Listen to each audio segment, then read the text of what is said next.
Hi friends, welcome to Shami's kitchen. എല്ലാവർക്കും സുഖമാണല്ലോ. ഇന്ന് നമ്മൾ തയ്യാറാക്കുന്നത് ഒരുപാട് പേരുടെ റിക്വസ്റ്റ് ഉണ്ടായിരുന്ന പഴംപൊരിയാണ്. അപ്പോൾ വീഡിയോയിലേക്ക് പോണതിന് മുന്നേ നമ്മുടെ ഈ ഷമീസ് കിച്ചൻ ചാനൽ ഇതുവരെയും സബ്സ്ക്രൈബ് ചെയ്യാത്തവരുണ്ടെങ്കിൽ, അല്ലെങ്കിൽ ഇത് ആദ്യമായിട്ടാണ് കാണുന്നതെങ്കിൽ പ്ലീസ് ഒന്ന് സബ്സ്ക്രൈബ് ചെയ്തേക്കണേ. കൂടെ തന്നെ തൊട്ടടുത്തുള്ള ബെല്ലൈക്കനിൽ ഓൾ കൂടി ഒന്ന് മറക്കാതെ പ്രസ് ചെയ്തേക്കണം. എന്നാൽ ശരി, നമുക്കിനി വീഡിയോയിലേക്ക് പോകാം. നമ്മുടെ ഈ പഴംപൊരി തയ്യാറാക്കി എടുക്കാൻ വേണ്ടിയിട്ട് മെയിനായിട്ട് നമുക്ക് വേണ്ടത് നല്ല പഴുത്ത നേന്ത്രപ്പഴമാണ്. നന്നായിട്ട് പഴുത്ത നേന്ത്രപ്പഴം ഇല്ലയെന്നുണ്ടെങ്കിൽ നമ്മൾ ഈ പഴംപൊരിയുടെ ടേസ്റ്റ് കറക്റ്റായിട്ട് നമുക്ക് കിട്ടത്തേ ഇല്ല. അപ്പോൾ അങ്ങനെ പഴുത്തിട്ടുള്ള ഒരു 3 നേന്ത്രപ്പഴമാണ് ഞാനിപ്പോൾ എടുത്തിട്ടുള്ളത്. ഞാനിപ്പോൾ ഇതുപോലെ നീളത്തിലാണ് ഇതിപ്പോൾ അരിഞ്ഞു വെച്ചിരിക്കുന്നത്. അപ്പോൾ നമുക്ക് നമ്മുടെ ഇഷ്ടത്തിനനുസരിച്ചിട്ട് ചെറുതായിട്ട് വേണമെന്നുണ്ടെങ്കിൽ ചെറുതായിട്ട് അരിഞ്ഞാലും മതിയാവും. ഇനി നമ്മുടെ പഴംപൊരിക്ക് വേണ്ടിയിട്ടുള്ള ബാറ്ററി തയ്യാറാക്കിയെടുക്കാം. ഒരു ബൗളിലേക്ക് നമുക്ക് ഫസ്റ്റ് വേണ്ടത് 1.5 കപ്പ് അളവിൽ മൈദാമാവ് ചേർത്ത് കൊടുക്കാം. 250 ഗ്രാം മൈദാമാവാണ് ഞാനിപ്പോൾ ഈ ബൗളിലേക്ക് ചേർക്കുന്നത്. മൈദാമാവ് ചേർത്ത് കൊടുത്തു കഴിഞ്ഞാൽ പിന്നെ നമുക്കിതിലേക്ക് വേണ്ടത് ഒരു 1/4 കപ്പ് അളവിൽ അരിപ്പൊടി കൂടിയാണ്. ചെറിയൊരു ക്രിസ്പിനെസ് കിട്ടാൻ വേണ്ടിയിട്ടാണ് നമ്മൾ ഈ അരിപ്പൊടി ചേർക്കുന്നത്. അരിപ്പൊടിയുടെ അളവ് ഒരുപാട് കൂടിപ്പോകണ്ട.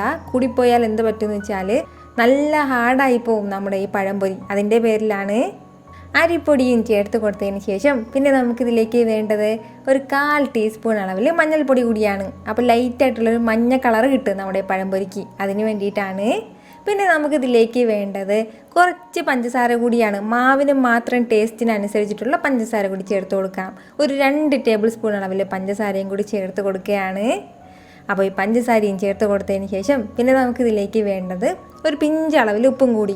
അപ്പോൾ ഈ മധുരവും ഒക്കെ നന്നായിട്ടൊന്ന് ബാലൻസ് ചെയ്യാൻ വേണ്ടിയിട്ടാണ് ഒരു പിഞ്ചളവിൽ ഉപ്പും കൂടി ചേർക്കുന്നത്. ഉപ്പും ചേർത്തിട്ട് ആവശ്യത്തിനുള്ള വെള്ളവും ചേർത്ത് കൊടുത്തതിന് ശേഷം നമുക്ക് നല്ലതുപോലെ ഒന്ന് ബീറ്റ് ചെയ്തെടുക്കാം. നന്നായിട്ട് ഇതൊന്ന് മിക്സ് ചെയ്തെടുക്കണം. കട്ടയൊന്നും ഇല്ലാതെ നമ്മുടെ ഈ മാവ് നന്നായിട്ട് കുഴച്ചെടുക്കണം.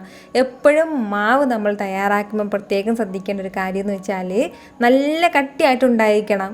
എങ്കിൽ മാത്രമേ നമ്മുടെ ഈ പഴംപൊരി അതുപോലെ കറക്റ്റായിട്ട് കിട്ടുള്ളൂ. നല്ലതുപോലെ നമ്മളൊരു വിസ്ക് വെച്ചിട്ട് നന്നായിട്ടൊന്ന് ബീറ്റ് ചെയ്ത് കൊടുക്കണം. അങ്ങനെ സമയമില്ലാന്നുണ്ടെങ്കിൽ മാത്രം ഒരു പിഞ്ചളവിൽ സോഡാപ്പൊടി കൂടി ചേർക്കാം. അപ്പോൾ സമയം ഉണ്ടെന്നുണ്ടെങ്കിൽ നന്നായിട്ട് ഒരു വിസ്ക് വെച്ചിട്ട് നമ്മൾ നല്ലതുപോലെ ഒന്ന് മിക്സ് ചെയ്ത് കൊടുത്താൽ മതിയാവും. അപ്പോഴത്തേക്ക് നമ്മുടെ ബാറ്റർ നല്ല സോഫ്റ്റായിട്ട് ഇങ്ങനെ ഫ്ലഫി ആയിട്ട് വരും. അതിന് വേണ്ടിയിട്ടാണ് ഒരു 2-3 മിനിറ്റ് മാത്രം ഒന്ന് ബീറ്റ് ചെയ്ത് കൊടുത്താൽ മതിയാവും. ഞാനിപ്പോൾ ഇത്രയും കട്ടിക്കാണ് നമ്മുടെ മാവ് ഇപ്പോൾ തയ്യാറാക്കി എടുത്തിട്ടുള്ളത്. ഈ ഒരു രീതിയിൽ വേണം ഇരിക്കേണ്ടത്. ഇപ്പോൾ നമ്മളിങ്ങനെ പഴം ഇതിലേക്ക് ഡിപ്പ് ചെയ്ത് ഇങ്ങനെ എടുക്കുമ്പോഴത്തേക്കും ഇങ്ങനെ കോട്ട് ചെയ്തിരിക്കണം. ഈ ഒരു രീതി ആകുമ്പോഴത്തേക്കും പിന്നെ നമുക്ക് പഴംപൊരി തയ്യാറാക്കി തുടങ്ങാവുന്നേ ഉള്ളൂ.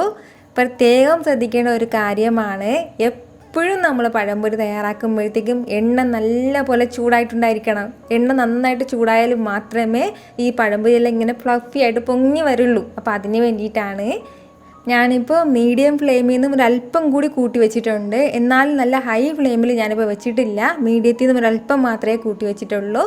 അതിനുശേഷം തിരിച്ചും മറിച്ച് ഇട്ട് കൊടുത്തിട്ട് വേണം നമ്മൾ പഴംപൊരി തയ്യാറാക്കാനായിട്ട്. ഒരേ സ്ഥലത്ത് തന്നെ ഇട്ടതിന് ശേഷം പിന്നീട് അടിഭാഗം ഒന്ന് നന്നായിട്ട് ഫ്രൈ ആയതിനു ശേഷം പിന്നീട് തിരിച്ചിടാൻ വേണ്ടി നിൽക്കരുത്. ഇടയ്ക്ക് നമ്മൾ ഇതുപോലെ തിരിച്ച് മറിച്ചിട്ട് കൊടുക്കണം. എങ്കിൽ മാത്രമേ നല്ല കറക്റ്റായിട്ടുള്ള നല്ല ഫ്ലഫി ആയിട്ടുള്ള നമ്മുടെ പഴംപൊരി കിട്ടത്തുള്ളൂ.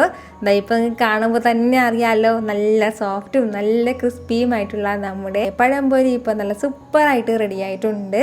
ഞാനിപ്പോൾ നമ്മുടെ വീഡിയോയ്ക്ക് വേണ്ടിയിട്ടാണ് ഇത്രയും വലുതായിട്ട് അരിഞ്ഞെടുത്തിട്ടുള്ളത് പഴം.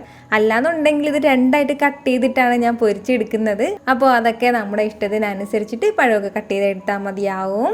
അപ്പോൾ ഇതുവരെയും നമ്മുടെ തട്ടുകട രുചിയിലെ പഴംപൊരി തയ്യാറാക്കി നോക്കിയിട്ട് കിട്ടാത്തവർക്ക് ഉറപ്പായിട്ടും ട്രൈ ചെയ്ത് നോക്കാൻ പറ്റുന്ന നല്ലൊരു പെർഫെക്റ്റ് ആയിട്ടുള്ള പഴംപൊരിയാണ്. ട്രൈ ചെയ്ത് നോക്കിയതിന് ശേഷം അതിൻ്റെ ഫീഡ്ബാക്ക് എന്നെ മറക്കാതെ അറിയിക്കുകയും വേണം. ഈ വീഡിയോ നിങ്ങൾക്ക് ഇഷ്ടമായിട്ടുണ്ടെന്നാണ് എൻ്റെ വിശ്വാസം. ഇഷ്ടമായാൽ ഇതൊന്ന് ലൈക്ക് ചെയ്തേക്കണം. ഇത് മറ്റുള്ളവരും കാണണമെന്ന് ആഗ്രഹിക്കുന്നുണ്ടെങ്കിൽ നിങ്ങളുടെ ഫ്രണ്ട്സിനും ഫാമിലിക്കും എല്ലാവർക്കും ഒന്ന് ഷെയർ ചെയ്ത് കൊടുക്കാനും മറക്കരുത്. വീണ്ടും നല്ലൊരു ഉഷാറ് വീഡിയോ ആയിട്ട് ഞാൻ വരുന്നതായിരിക്കും. അതുവരേക്കും എല്ലാവരും ഹാപ്പി ആയിട്ടിരിക്കുക, സന്തോഷമായിട്ടിരിക്കുക, എല്ലാവരും സേഫ് ആയിട്ടിരിക്കണം. Take care friends.